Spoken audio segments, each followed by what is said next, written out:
క్షయవ్యాధి నివారణ కార్యక్రమంలో నేను స్వచ్ఛందంగా మరియు చురుగ్గా పాల్గొంటానని, క్షయవ్యాధితో బాధపడుతున్న వారిని సరైన మార్గం చూపిస్తానని,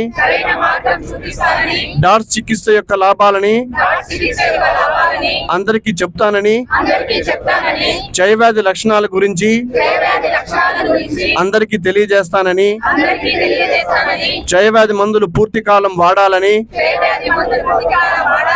అప్పుడే క్షయవ్యాధిని పూర్తిగా నయం చేయవచ్చును. ఈ వ్యాధికి సంబంధించిన అన్ని పరీక్షలు మరియు చికిత్స పూర్తిగా ఉచితంగా లభిస్తుందని అందరికీ తెలియజేస్తున్నాను.